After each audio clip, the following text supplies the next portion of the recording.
But the top of the map in the red color again is our Protoss player from the team, Evil Geniuses. He is known as E.G. Huck. Thank you. I forgot we didn't have an intro. You kept looking at me. I was like, well, I don't know. Like, is he going to do it? All right. Oh, I like that. It was in him all along. She's clever. That's very smart. Go, Nada, go. I see.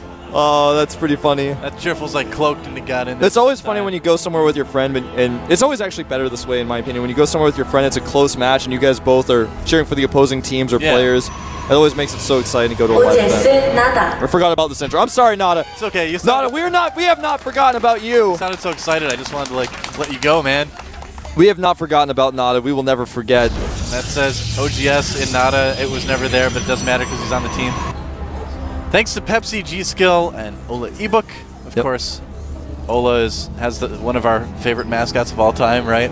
Wybro. Yeah, the Wybro guy is the Bob Ross imitation. Wybro. He is. Now you can look that up on YouTube. Look up Wybro, Ola ebook. That's right. Or look up, I mean, it's Ola KT. Look up Bob Ross KT, something like that. I would hang out with Wybro. I would hang out with him. Seems like a cool guy. No, I mean, Wybro is actually, I think, just a short for Y Broadband, but like they make it into just a bro. Like it's he's like a dude. He's man. the bro, like, man. Yeah. He's the bro. He's the Y bro. He's Y bro. But there's nothing else you can say. Nothing else. There's absolutely nothing else. Certain mascots. We've got to move on, man. There's nothing else to say. I don't know. I was gonna say certain mascots would be fun to kind of hang out with, like like Chad from Altel. Remember back in the day? I don't know. I would want to hang out with the Target dog. You know the dog for Target. He has a little thing. He would be my pet. I'd be like, well, I know you've had a difficult life, man. You're the Target dog. You've been through a lot. I want you to be my pet. Taco Bell dog. Taco Bell dog. Yeah. There's a lot of good dogs actually for mascots. First. Stalker being chrono boosted out here for Huck. Let's put on a little bit of pressure. The rush distance on this map is pretty short. Yeah. So pretty common to see players get aggressive early on. Huck hasn't taken his second gas. We'll have to see what his plans are here. Maybe doing a 3-gate pressure into expand build like we saw. Yeah, well, I mean, it worked okay for him last game. It didn't really do much damage, but it did keep him very, very safe against that early aggression that Nada looked like he wanted to do. So I wouldn't be surprised to see something like that again on this map.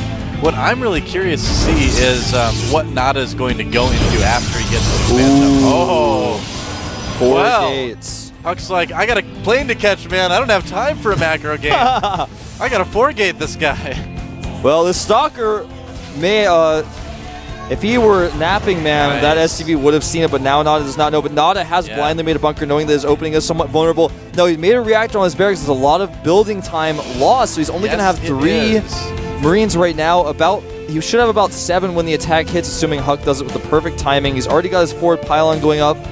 You know what? 1 bunker's not going to be enough against a 4-gate like that. Probably not. And Marines. Keep in mind, he's not going to have stim anytime soon either, with no tech labs researched on. If he makes tech labs on those 2 additional barracks, that's even more production time lost. And in fact, if he makes tech labs on those barracks, he'll be signing his life away. Don't think he'll do it, but if he does, that'll be it for him, man. Yeah, well, and he's doing it. Whoa, he's making 2 tech labs, man. And if this attack hits, it's a perfect time. It should actually be hitting very soon. The warp gate research is done. I was about to say, you know, he was smart enough to not make add-ons right away and make enough Marines to survive. So I'm sure he's not going to do it this game.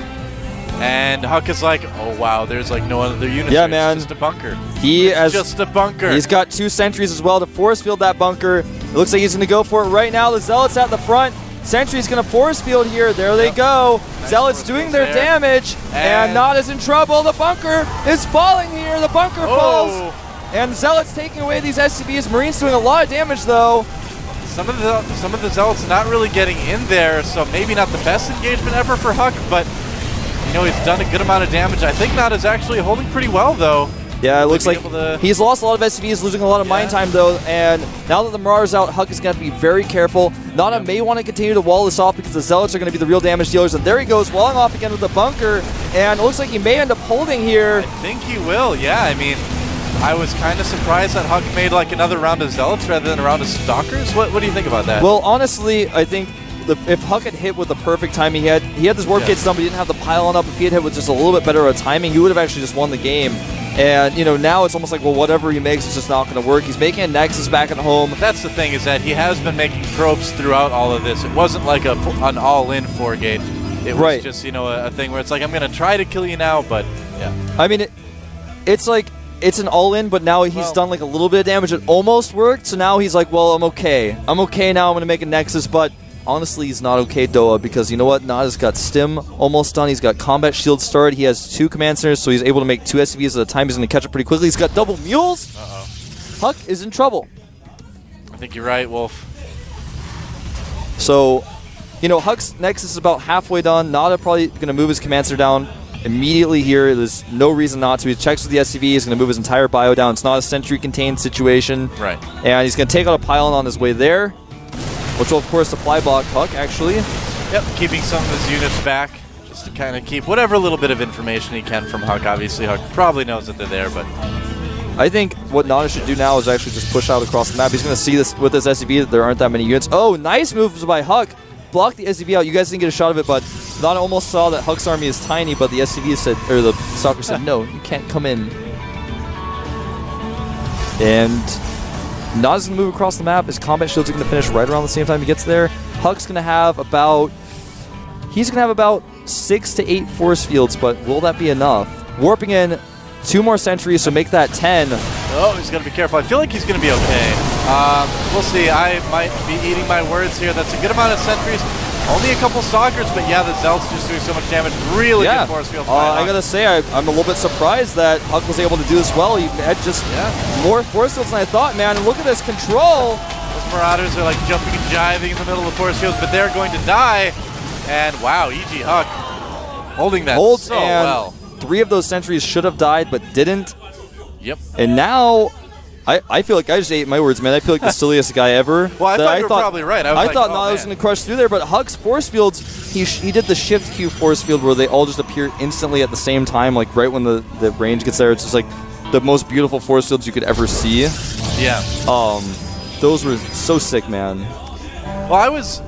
You know, it was an interesting 4-gate, because I mean, I don't play Protoss, so you'll have to correct me if I'm wrong, but when you normally do that, like all-in 4-gate, you kind of stop at 20 probes. And he had like 27 at the end of that, so it kind of seems like he was making them all along. What do you think? He did stop them for a moment, made the gates, made his first group of units, then started making them as he was attacking. So, and that's pretty common because, of course, there's no reason to not make probes while your gateways are on cooldown when you're just trying to warp in. But I mean, you're right. I mean, everyone has the ability to fall back after a 4-gate if they do a little bit of damage, and he was able to do, you know, just a decent amount. So as you can see here, Huck just starting to transition to a more normal game, going up to 6 gates, getting the Forge out as well, so you can get those upgrades going. He knows he took a significant lead from holding off that attack. Now it's on Nada to kind of decide what the next move is. Nada adding 2 bunkers at the front because he doesn't know if Huck's just going to go for a 6-gate, because he found himself very vulnerable after losing a lot of his units there. Yeah. And, you know, I like the decisions by Nada to just kind of continue on with standard play, not do anything weird. You know, just get his reactor and starport out as fast as you can, get the upgrades going. It's going to have 1-1 as soon as the shields finish. Now, what's interesting is that Huck, rather than making a Twilight Council, actually made a robotic support bay. Yeah. So he's gone up to 6 gates. He's going Colossus and with the Forge upgrades. It's a very interesting mix here. It's a very standard TVP is what this is turning into in kind of the mid-game right now. And no turret down at the natural for Nada. Usually you see a lot of Terran players put a turret down there by the 2 bunkers to kind of look for the observers, make sure that DTs don't sneak in. A little bit surprised that he didn't build one. Yeah, I'm a little surprised myself, especially since he's had the eBay up for a while. Yeah. He has +1 weapons. Nada actually does both games, getting very fast +1. +2 is already on the way for him. Now, Nada's moving out right now. Yeah, and these Stalkers are not in the right spot, and Nada sees that the Zealots are far away. This could be kind of dangerous for Huck. He is pulling things back now. All right, good. He did see that. That was almost really dangerous for Huck right there. Nada, you know, may have even... He sent that factory to scout, but the timing was as such where he thought he could kind of get things a little bit split up and out of position as well, so almost worked. Yeah, and Thermal Lance is on the way. There's the Twilight Council going down. you know, Huck's investing a lot in this tech right now off just 2 base, but he knows that he can do this. In most cases, you can't do this, but if you have an advantage like Huck had after he held that attack off with great force fields, you can do stuff like this. And Nada pulling a ton of SCVs here, it looks like 18 SCVs off the line to do this attack. I don't think this is going to work, though. I don't actually think this is going to work at all. You know, again, it comes down to a lot of force field control from Huck. Yeah, force fields, the Colossus is out. I wouldn't want to like put my faith in Huck messing up his force fields, though. That's a dangerous thing to do. And here we go. Huck Stalkers are out of position, though. Force fields going down. Can he buy enough time for the Stalkers to join in here? Zealot's actually not doing a ton of damage because of the force fields, but the Colossus crushing through a ton of these units. The Stalkers doing a lot. And it looks like Nada is not going to succeed here with this attack. I think this might be about it. I mean, the Stalkers came in a little bit late, but there is a second Colossus out right now. And there's no Vikings. And just a few more Zealots. If Huck could just warp those in, he should be completely fine. Nice micro on the Colossus. Even the Probe's coming out here to defend because he knows that's all he needs to do. And I think this is going to be... well, hold that thought because Nada's like not sure if he wants to go home, but I think he does now. Yeah, he needs to go home at this point, especially with that Zealot warp and Thermalance finishing right now for Huck.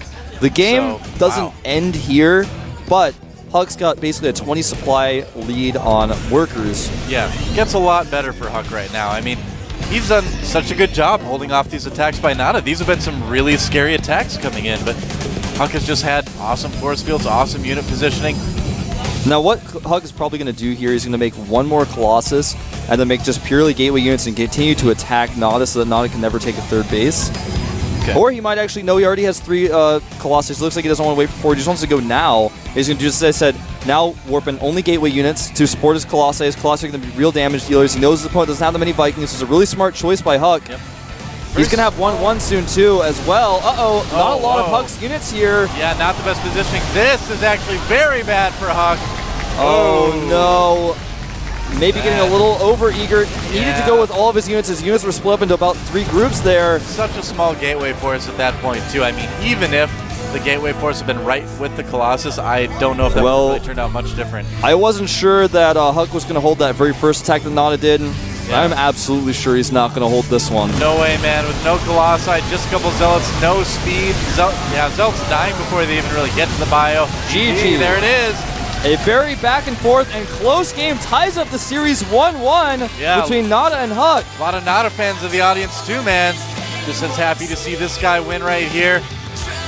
Wow, this has been a pretty intense match so far. That was very stressful for both players. Yeah, no kidding. Huck taking a lead and throwing it away somewhat there, and everyone has moments like this. If you ever lose a battle in PvT, once it's gone, once medevacs are out pretty much, you just end up losing the game in most cases to a counterattack just simply because you have to win every battle convincingly. You have to be ready because with that healing power of the medevacs, if you're like gonna maybe win, the medevacs are like, well, no, you're not. Well, in a fight, it's kind of like if you're going PvT like that, in a fight like that, like you said with the medevacs, you have to kill those units. If you don't kill them, they're gonna be back like 10 seconds later with full health. So it's like if you don't kill them, you have to win every battle convincingly. You can't just kind of like engage it and go, well, I'll run away, because no, there are marauders there with concussive shells. But it all comes back to, there was the 4-gate, and that didn't really work. Huck did a little bit of damage. Then Nada's attack was at a good timing, but Huck's force fields were just so perfect. They were like beyond perfect force fields. Yeah. So he held that, and then from there, Huck had this lead, and Nada was like, Nada didn't understand that it was a relatively close game. He was like, well, I think I'm really behind, so I'm going to bring all these SCVs, and that was a bad choice. And Huck held it, but Huck moving out with part of his Stalkers over here looking for drops, and then like a few Zealots over there with some sentries. That didn't quite work out for him. Yeah. Well, it looks like we're probably going to move right into Game 3 here. Our third map is going to be Belshire Beach. Very interesting third map to have these guys play on. We've seen a lot of interesting TVP. Curious to see what happens with this game. This is a map that I think we've seen a lot of players do that Marine Tank Banshee on. Yeah, we've seen that a lot, and it's very difficult sometimes to use Colossi on this map because of where the Vikings can hide and pick up your Colossi, so you have to be very careful about how you engage. The middle area is very difficult to use Colossi, but also use Charged Zealots. So we'll see, though, what ends up happening. Evil Geniuses is Huck versus OGS Nada here at the GSL. This is Game 3. I am Wolf. With me is Doa. Let's find out who's going to advance to the round of 8 at the GSL Code S August.